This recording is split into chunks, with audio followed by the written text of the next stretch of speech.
and welcome to GatherVerse Youth Summit Day 4, Week 2, our first roundtable discussion and exploration, titled Safeguarding AI Today for Our Youth Tomorrow.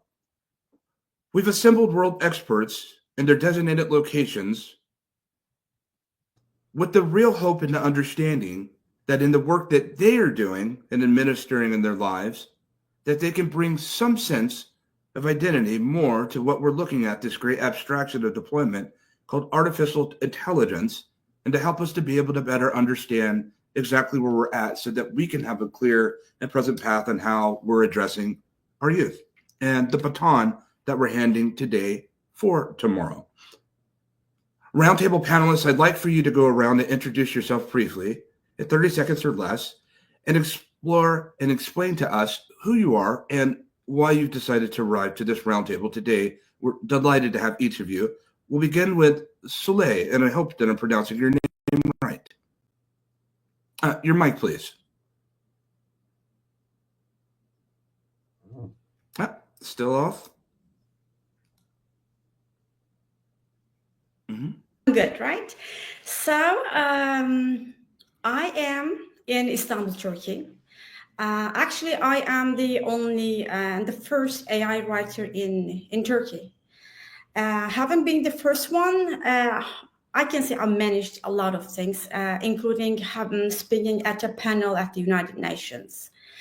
So, but within 9 years, it's my 9th year, proudly. So I came to a point where I find myself in why we need to speak about responsible AI and ethics.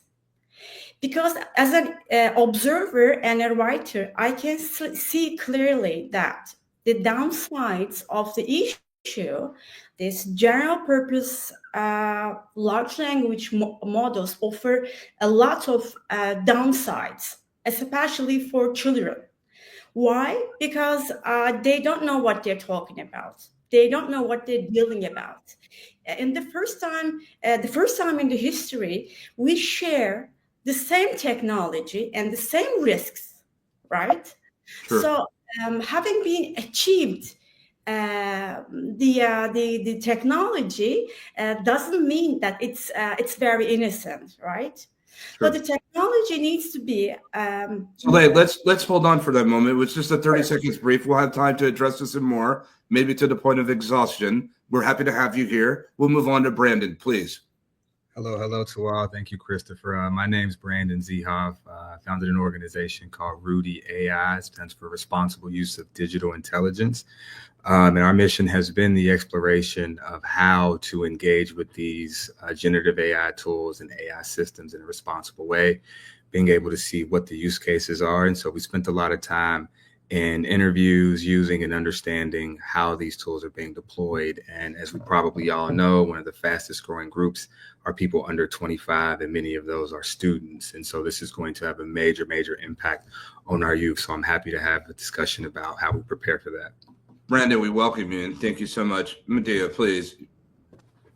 Hi, everyone. My name is Madiha Shakil Mirza, and I'm an artificial intelligence engineer at Alvanaut.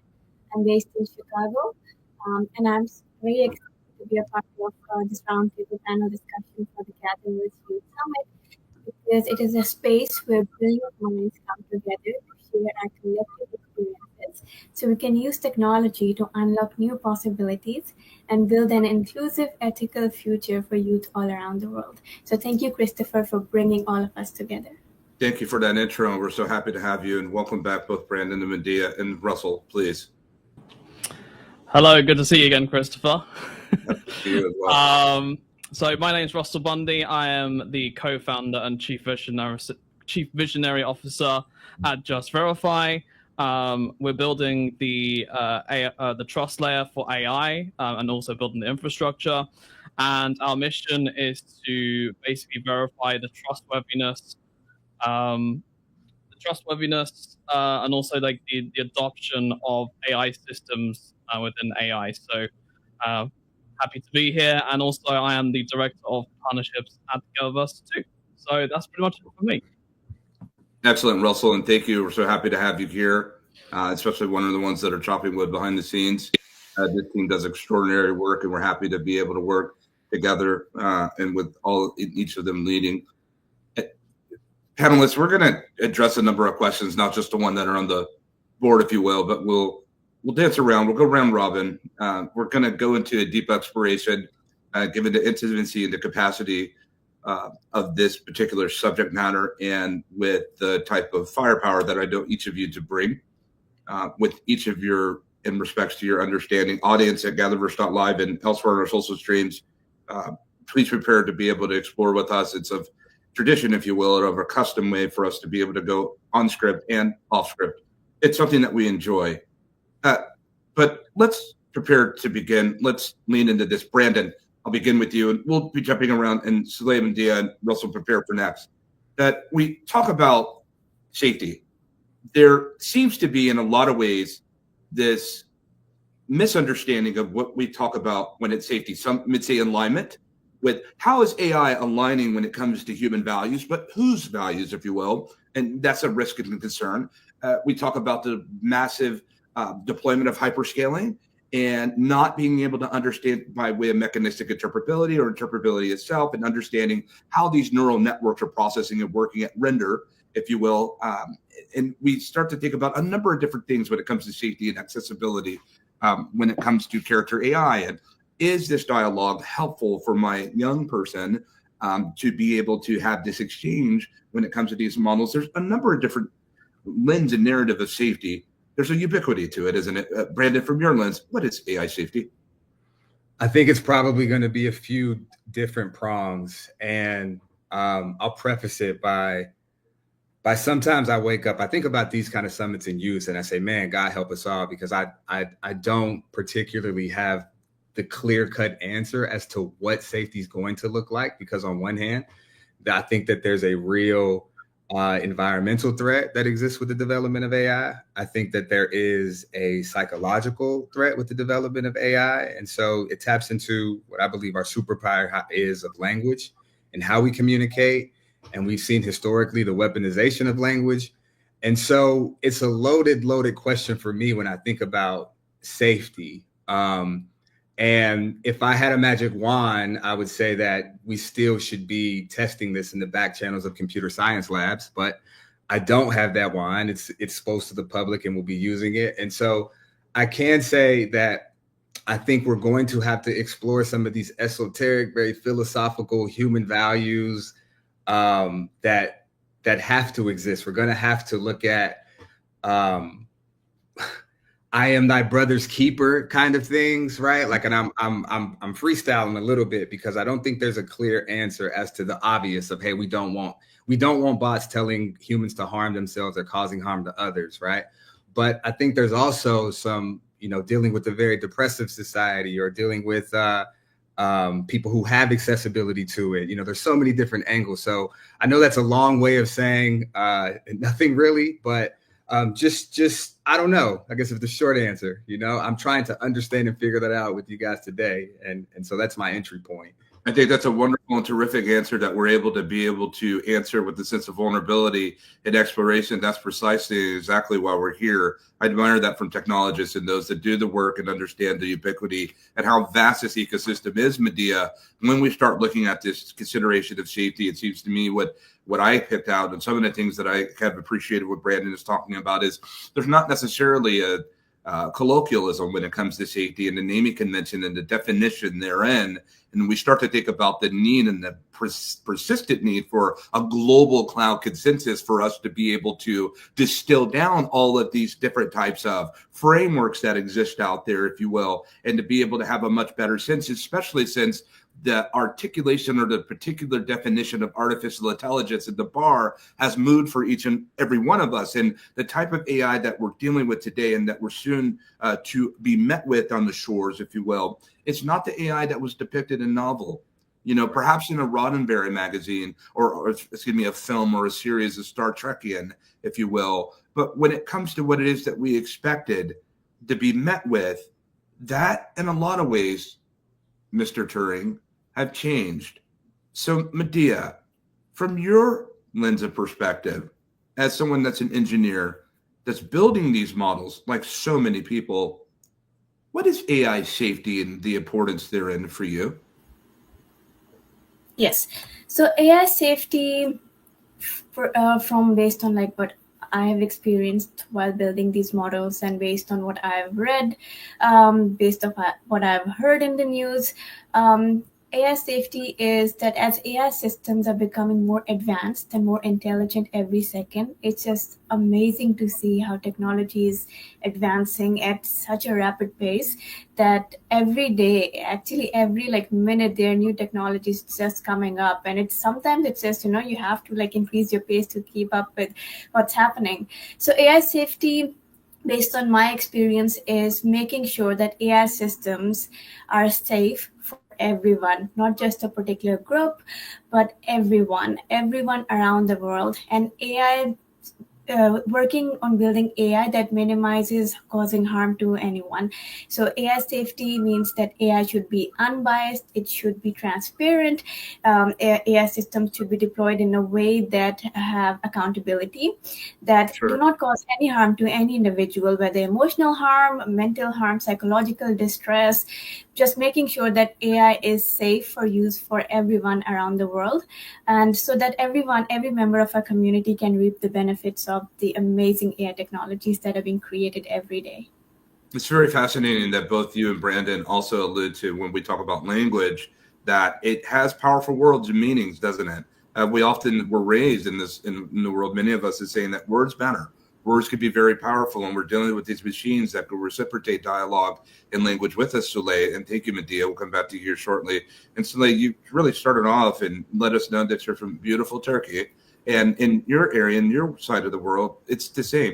The democratization of these models, we're all using it all around the world. We haven't really seen something like that. I know, as someone that's been a staunch advocate and a technologist in XR, we know that if you can't afford a certain HMD, you're not going to get it. And if it's not even deployed to you, there will be others around the world that will have access to technology that you don't have. This is a little different. Just common Wi-Fi and a decent screen, and be able to unload into a whole world that we've never known. What is safety from the lens of someone that's from beautiful Turkey? Thank you. So talking about safety, I would basically say human rights and supremacy of law, because this is the common platform that we can talk about and defined by the United Nations. So when you go to China, when you go to States, both countries, or anywhere in, for example, in Europe, which they announced the first action plan. So no matter where you go, they talk about the same values, but when it comes to practice, it doesn't work like that. So what's the common practice for it? I could easily say United Nations again, because we are all members of the Union. So I could definitely say human rights and law, supremacy of law, but based on responsible AI practices. Because, artificial intelligence and ethics is one thing, but when you talk about responsible AI, it's the practice. It's rather the practice of ethics and aligned artificial intelligence. And that requires equality, minority, inclusion, diversity, sustainability. It's not a person problem, it is actually an organization problem. So not only the developers or the users should pay attention for the downsides of this technology, but the organizations have to. So just recently, the Trump administration provided the education in K-12s. This is a good step forward, like China did weeks ago. Probably the other countries will follow. But is it enough? Absolutely not. Because the developer and big tech companies, they had their ethical commissions years ago, but we don't have them. Even there is one which has an alignment commission, but does it really work? No, because let me ask you, what's alignment?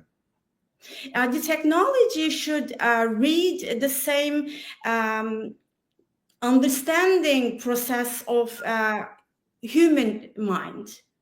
I mean, the technology should go in parallel with how people use this technology. But my concern with alignment when we talk about machines need to be more in line with human values, I ask myself, whose values? Elon Musk's values? Vladimir Putin's values? Russell's values? Whose values? Go ahead. This is what I was talking about. Actually, we in words we pronounce the same terms or sentences, but in practice it doesn't look like that. So we need to have a consensus of the basics, which is human rights and accordance with the law. So this is what I understand, and this is what the entire world and all different communities should understand, because otherwise there is no common sense in using this technology. Unfortunately not, especially for the youth. As I think Brandon said, it's about mental illnesses, it's about inorganic relationships, like really serious potential situations, dangerous situations for the young generation and on the upcoming generation. Sure. Let's kind of take a higher look at that for a second. A 40,000 foot view. I agree. A global cloud consensus is needed.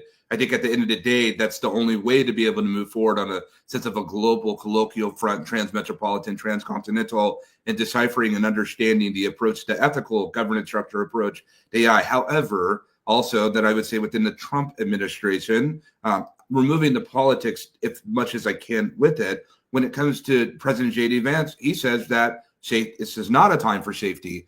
As he spoke at France at the Action Summit that was supposed to be the Safety Summit too. This is a fact.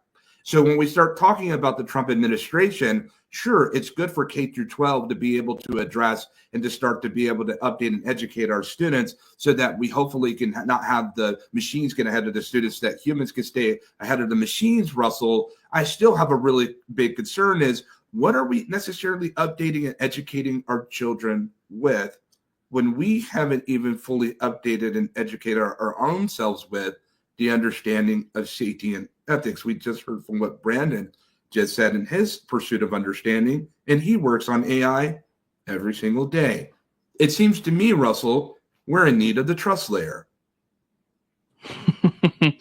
Yes. In all honesty, I think when it comes to verification and trust and being able to verify these models in terms of their behavior and what they do and what they say and how they act and hallucinations, and when it comes to images and videos and everything, and what is real and what isn't, I believe that the trust and the verification layers are going to become fundamental for that, in being able to verify what is real and what isn't, and also being able to teach kids and being able to see what is real, what isn't, what is right, what is wrong, what is AI and what isn't AI, right?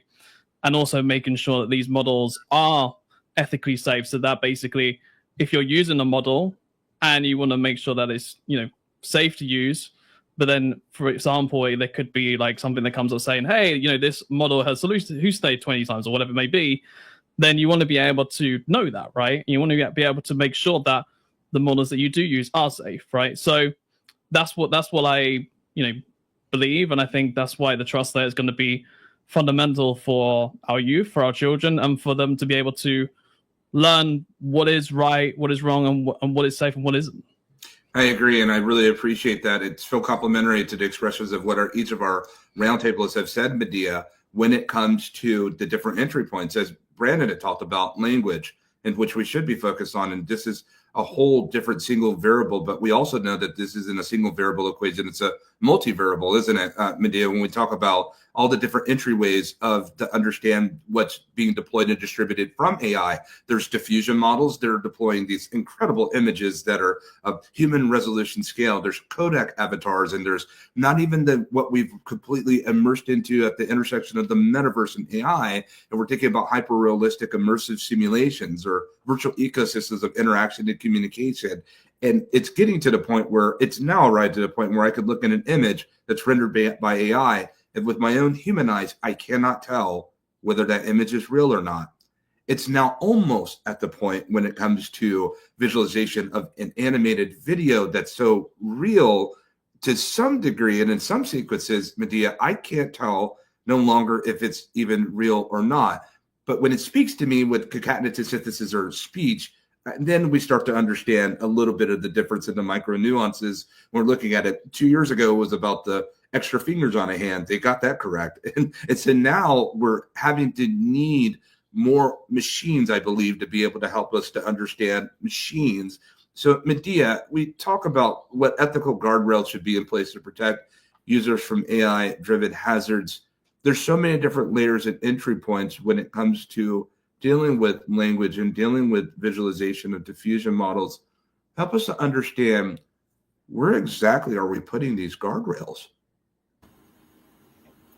Yeah, so these guardrails, there are so many entryways for putting these guardrails when we talk about AI models. So these ethical guardrails, they should not only be put when a model is being developed. This entire pipeline of making sure that the AI models are ethical, they're safe for everyone. It should happen throughout the entire life cycle of AI models, from development to deployment to usage. We need to make sure that these models are safe for everyone. So when we talk about youth, ethical guardrails must include age verification, algorithmic transparency, strong data privacy policies, and real-time content filtering, because youth, they are the most vulnerable. So we need to take extra precautionary steps to make sure that they are safe. And AI systems, when we talk about AI safety with regards to our young people, AI systems should default to the highest standards of safety to protect young users. And there should be mandatory ethical audits for companies before deploying AI technology geared towards youth. So that's one place where we can start from. But ethical guardrails should be placed throughout the entire life cycle of an AI model or an AI product, all the way from when the model is being developed to deployed to when it is ready for usage. Sure. Madiha, thank you so much. And Soleil, how do we do that? Madiha says, hey, we need to be able to have ethical audits. Who's the auditors? Who's putting that in place? When governments are rescinding back in a lot of ways because they want to hyperscale, depending on what side of the world you are on. How do we do that? Well, actually, we all know that this is the core problem, because nobody takes responsibility of what's going to happen. Maybe you heard of the news of a 14-year-old guy, youngster, killing himself because he had a very deep conversations with an avatar. So this is a case, unfortunate case, but looks like such cases will continue. I mean, just imagine having girlfriends or virtual girlfriends and boyfriends. I mean, I remember listening to a guy. He says, I create my own, I code my own. If I don't like her, I change it again. Then I change it again over and over. So it's not going somewhere healthy. And nobody takes the responsibility. And the children are not aware of how to protect themselves.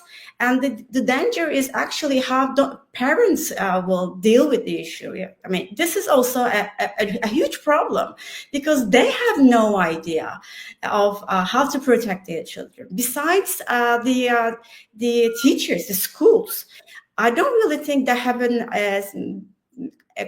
answer for the core problem. Sure. So, and this situation, these tough times will get worse and worse, to my understanding. I mean, I don't want to be pessimistic, but there also very upsides of the technology, but we should talk about the downsides. You know, I appreciate your pessimism, because I know that there's been alarms that are being rang around the world, but I also know that there's organizations, I think, that are profiteering at the idea that They want to reach on the dichotomous side of pessimism for optimism, but knowing that we should be a little bit more pessimistic when it comes with greater scrutiny, when it comes to the impact of these models. I think that we're starting to see the rescinding, and people are listening with a sense of apathy when it comes to those that are ringing the bell. And if it was more of a dire warning 2 years ago, if it was more of a dire warning a year ago, it's more of a dire warning today, but it was taken with great urgency 2 years ago. A year ago, it was taken even with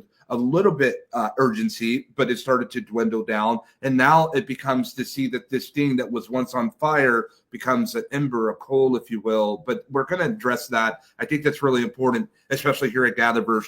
Some people say that, oh, you're just dampening the mood. Really, I'd rather address and say these things now before it's too late to be able to address. If people don't understand the type of models that are heading into this world, that there may be a point of no return. Brandon, I have to say this. I really want to lean in with you for a moment, square one-to-one.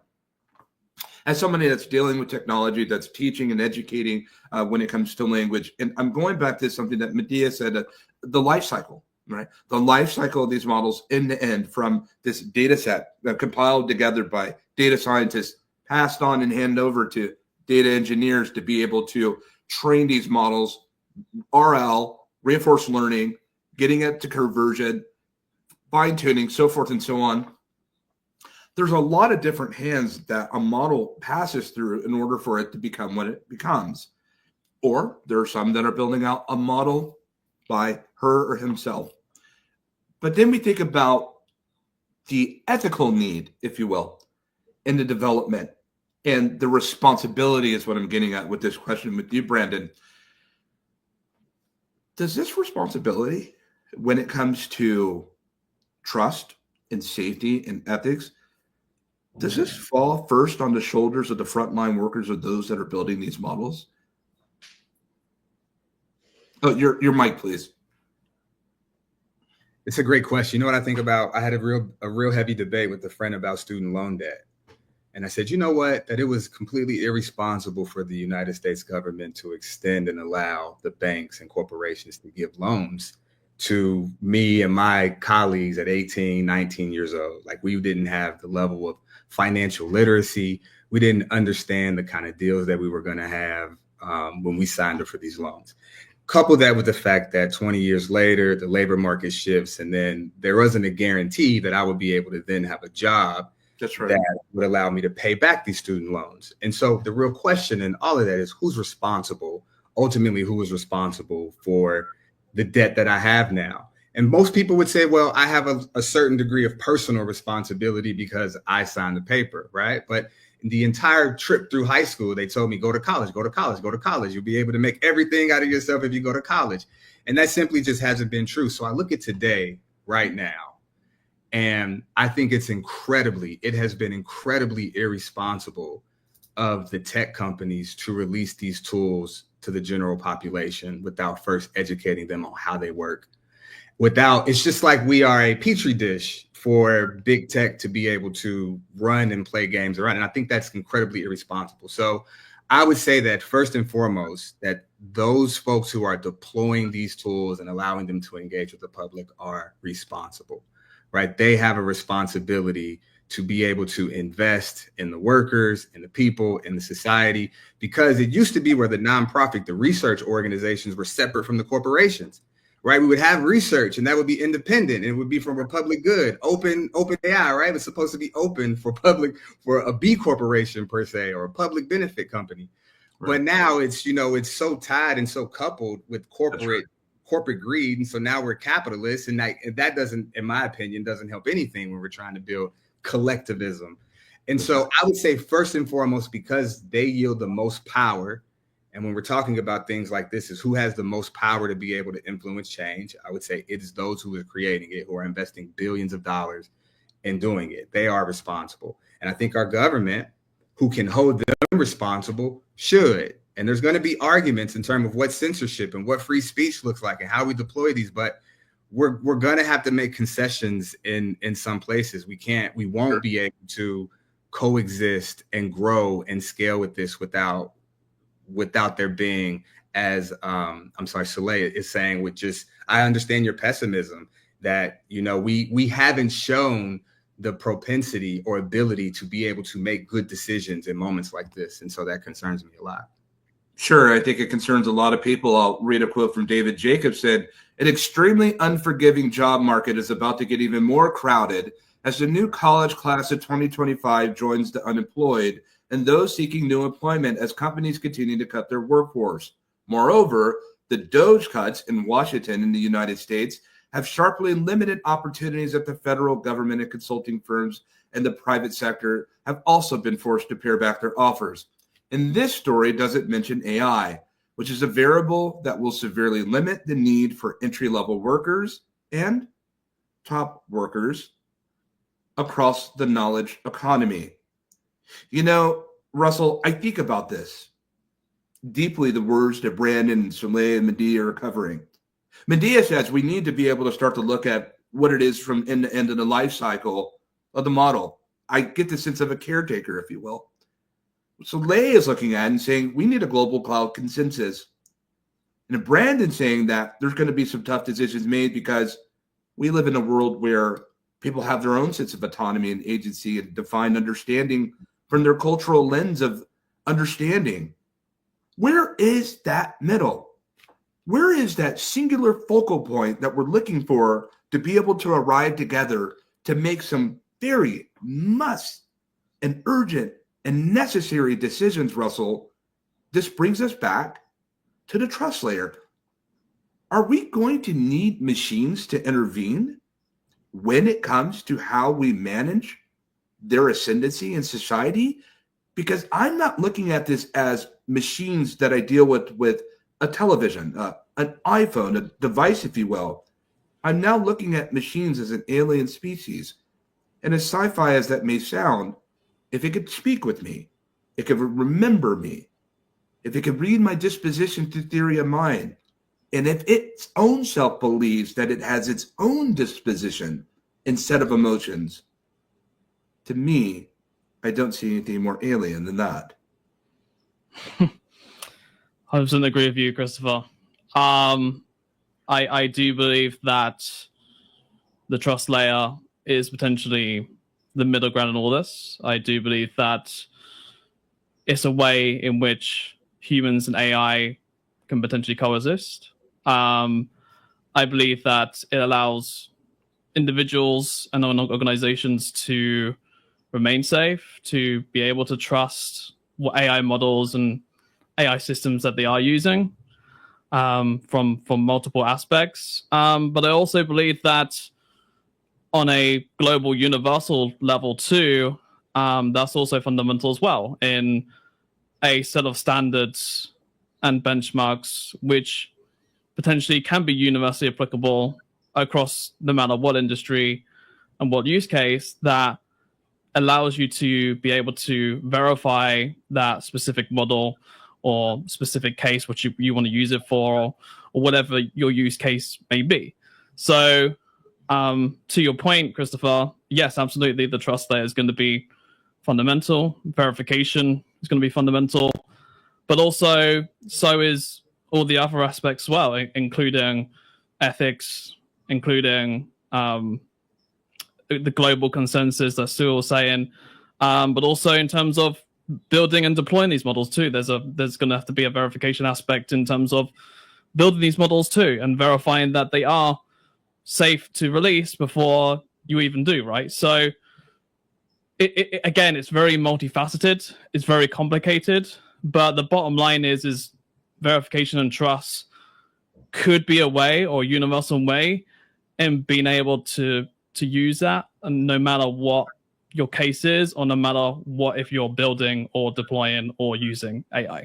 It's interesting. I think about this, Russell, the sense of trust.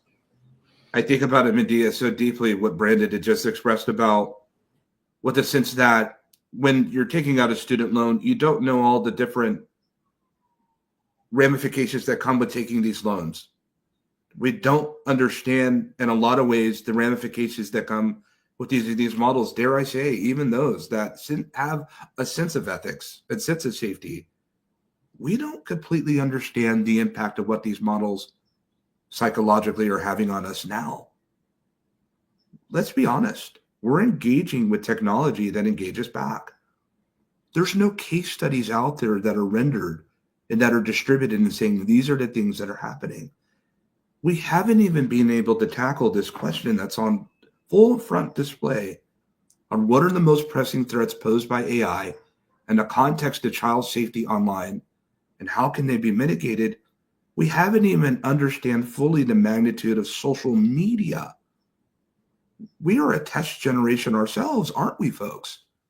We're a generation that's sitting here right here within this expression of a cloud system. This is a global cloud consistence. We have people that are assembled right here in this moment that are using technology our predecessors have never used. Those that are pioneers and architects of this technology, they weren't encapsulated in spaces like we find ourselves today. They never took in consideration all the other emerging technologies that abide within the eco-habitat. So when we talk about what are the most pressing threats posed by AI in context of child safety online, Soleil talked about this dear child who took his life using character AI. There's more models that are going to be even more capable, even character AI. How do we meet this challenge to be able to defend? We know, folks, that there are incredible, very dangerous weapons that are being made with AI to fight against one another. But my goodness gracious, I think it's time in the season for us to be able to start equipping ourselves to defend ourselves against AI and against the modern innovations that our colleagues around the world that are deploying and building. It is very difficult to be able to pinpoint any of this, Madiha. Where do we begin? Does it begin from the heart? Does it begin from here? Must we become educators as technologists? Does this responsibility fall on our shoulders, or is this too much to bear? Please tell us, Madiha. I believe it is not possible for one person to accomplish that. And if we want to make sure that technology is safe, if we want to make sure that AI is being developed responsibly, it requires a collaboration between multiple stakeholders. These stakeholders are the technology companies that are developing these products. These stakeholders are venture capitalists who are powering these technology companies, who are investing their money. Law enforcement is also a stakeholder. Parents are stakeholder. Teachers, educators, policymakers, and everyday people. It is our responsibility. It is a responsibility to everyone to make sure that we make our voices heard, that AI should be developed safely, not only for young children, not only for youth, but for every group. And as I said before, it is not possible for one person to accomplish that. It requires collaboration at the grassroots level, and it requires a collaboration at the highest level to make sure that we can prevent AI solutions to spread harmful content. So we can prevent AI models, we can prevent AI systems to spread unsafe content, and to make sure that AI is developed responsibly with the highest ethical guardrails. Madiha, can I ask you something in follow-up, please? Can we minimally say that those who build should educate? Is that fair to say, to be able to inspire? We certainly can't force people to assume that mantra, but couldn't that be something that's more colloquial? If you build it, you teach it? That should be the way it is, because the companies, technology companies who are developing these products, it is their responsibility that they should educate the public on how to ethically and safely use the products. So it is definitely, it's the responsibility of technology companies. And it is also a responsibility on the end users to make sure that we use these technologies in a way that is safe, in a way that is ethical. But definitely the highest responsibility lies on the high-tech companies who are developing these advanced, smart, and intelligent AI models. You know, that's fascinating, and I'm glad that you brought that up. All the different entry points we talked about of AI and what it can deploy, but you just elegantly gave us a list of all the different entry points of humanity and so many other different points, and it's so small compared to the greater vast, Brandon, when we think about what Madiha is talking about, when even law enforcement and first responders will need to be responsible caretakers of this. But I believe more and more, as I'm listening under the sound of each of your voices, Soleil, we're coming to you in just a moment, Brandon, it seems to me that if we're the ones that are innovating these technologies and even the ones that are using it, there's a greater need for education and educating the general workforce and civilization. I agree. So we're actually looking at making an attempt to develop what is a responsible framework for some of the use of AI. And so I've been doing a lot of research in just Western cultural thought and other just indigenous epistemologies, right? How can we start to look at this really very, very esoteric way of existing now and manage it? And so one of those things, as you're highlighting, Christopher, is a responsibility that those who know how to use it and that those who understand how the tool works and who understand the implication of the tool, I think should bear a personal responsibility to communicate others in terms of what is happening. It's part of the reason why I do the work that I do, because I've engaged with this tool so much now. You start to understand and see the intuition kind of looking forward, like, wow, if this is just impacting me in this way and I 100x this across my community, this has major ramifications, positively and negatively. But I think about just, I've seen several use cases with people learning how to use it to further develop their language, right? Pierre Bourdieu talks about linguistic capital and how linguistic capital is something that helps you be able to have social stratification, right? This is a very, very sociological and philosophical tool now. It's not a tech tool. So I feel, I feel strongly about, sharing the knowledge of what it can do, and then what should we be mindful of, and at least, if at the very least, leading people down a path or direction to be able to learn on their own and develop their own opinions, which I believe that is really what separates us from the machine, is being able to do that and share that with each other. So, I find that so fascinating when we start to think about the different expressions of the novels that are written in the different frameworks. I hope that one day that we can take the framework that you're working on and all the different frameworks that already exist, because there's so many frameworks that are out here for AI. You got a Consistence.ai and so many other different platforms out there, and frameworks that have been made pre-boom and then post-boom, and even today, if you will. That it seems to me that it'd be great for us to create a distillation of all these different frameworks that exist, so that we can be able to condense and to be able to minimize all the redundancies of the sentiments, which are great. These redundancies are actually good, that we're thinking these same ways, bringing that together for a colloquialism to say that this is a field manual. Everyone gets the same study guide. These are all the different thoughts that are assembled around the world. Here's a field manual, and taking this Soleil, you can be able to equip yourselves with. I think we're really on to something, because we think from what Russell's talking about with the trust layer to Madiha talking about the different humans that have the responsibility, not just technologists, and then Brandon really reiterating in a lot of ways, I think, education. If I knew about the student loans and more about it, would I take that loan in the first place? If I had known about it. And maybe it comes down to Soleil and saying, and Madiha talks about not one person can be able to do it as full as on the shoulders of many people. It seems to me, Soleil, that if we're talking about, you said the UN, the SDG is sustainable development guidelines, and something that's more colloquial that we all can all appreciate, because the UN represents the United Nations of the world. It seems to me that if we're talking about at the line of dealing with the life cycle of a model, because that's a big part of what we're dealing with, but now we're also looking at the world of applications, protocols, and platforms. It seems to me that if we just simply had a better description box, a descriptor on the box of my cereal, I would know what I'm about to eat. Can we just look at that in simplicity and saying that you are about to ingest this model? When I go to OpenAI or Anthropic, I look at Claude, and I really like what Dario Amati's talking about when it comes to interpretability. Same thing that we're working on in Just Verify. But even with the description of these models, that's over the heads of even the people that work at Anthropic and at OpenAI. They're not going to completely understand what that means themselves. And the reality is that there's so much more that they don't even know about their own models. This is why Dario Amati comes out last week, Russell, as we know, that saying, wait, stop. There's a need for greater respect to interpretability, to understand how these neurological machines work.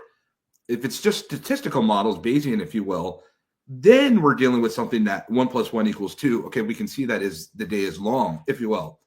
But we're dealing with something that thinks. that takes in information and inference, and it's going to give you a different answer, mostly all the same.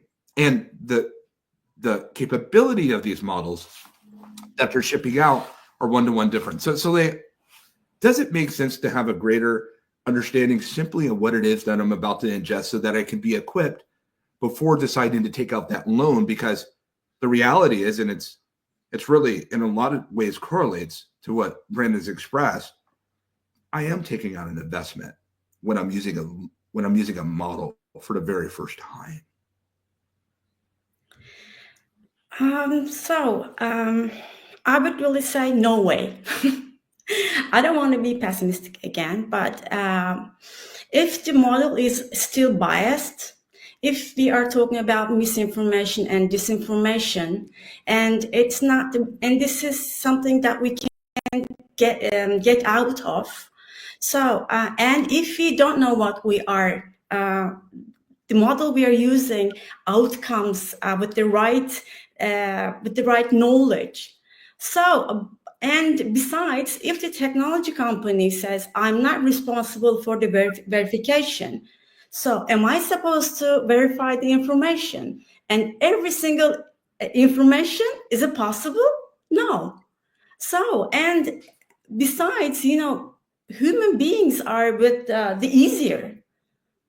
So, I mean, why should I verify every single knowledge that I'm reading or using as in my studies, in my book, whatever?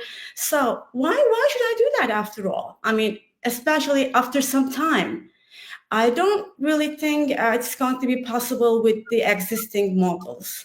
And so they are talking about AGI, and this dispute emerges in whether we agree or not.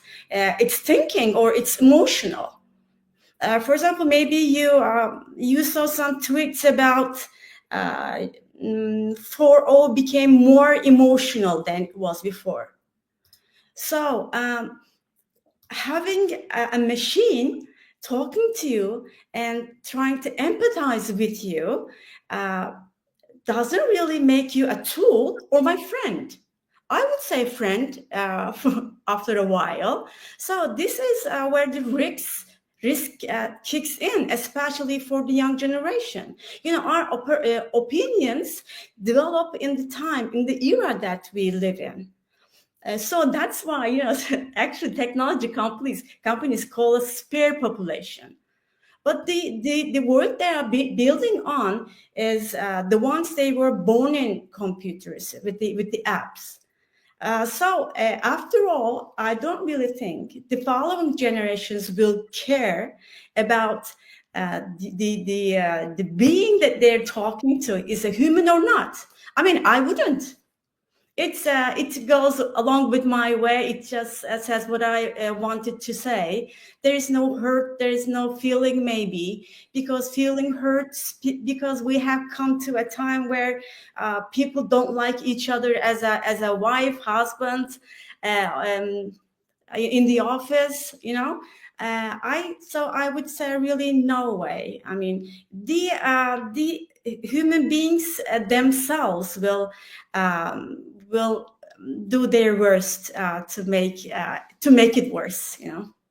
What's interesting about this, as I'm sitting here listening intently to what you just said, a lot of the battle cry from the UN, June 2023, was about the biggest consideration was misinformation, disinformation, and the threat to the ecosystem of information when it comes to these models being deployed in the world. But you know what I've come to appreciate? Before ever these models came into the world, misinformation, disinformation, and the threat to the ecosystem of information was already tainted. When I think about, we talk about using these models and we're dealing with these models that have a propensity to lie and to, in a lot of ways, become sycophantic and to agree with everything that we say, for the most part, unless we're asking it to be candid. You know what that sounds like a lot to me? A human. Maybe we have to let this thing play out and not put the warning label on there. Maybe we have to wait for these machines to become almost human-like. Madiha, we'll say this in closing rounds. I'd like to get each of your takes briefly on this. Is it just best to wait for these machines to mature and to matriculate to where when we interact with humans, Brandon doesn't have, we read what's on your profile, but that may not be Brandon. I see what you say you are, Madiha. You're an artificial intelligence engineer in Avanade. I see that. And you can say, here's a set of instruction manuals. Here's what I am. We don't come equipped like that. We meet each other and greet each other at a handshake or a hello. Is that the approach that we need to take with AI and let it be what it's going to be? And then we have to use our own given discernibility and senses that we've had since our coming from our mom's womb, if you will. Do we have to make the decisions ourselves on what we'll interact with or not? But my still concern is our children are so susceptible when it comes to their senses. We were all once young. Madiha? I believe that we should actively work together to make sure that our voices are heard, that technology companies, the stakeholders in these companies, make sure that they develop these models safely and they embed the principles of child safety, they embed human-centered values in these models. And we should advocate as much as we can, as much as possible. We should all join hands to make sure that our voices are heard. So these high-tech companies, they understand that the audience that they are developing these models for, understand the value of how safe these models should be, of how unbiased, of how transparent these models should be. As I said before, it requires a collaboration between us. It requires a collaboration between policymakers, technology companies, law enforcement, multiple stakeholders. It requires a collaboration, and we should all work together. We should all channel our resources as much as we can to make sure that the AI models being developed every day are developed and deployed and used in a safe manner. Real quick, closing remarks, Russell. Sorry, what's the question? Real quick, closing remarks, Brandon.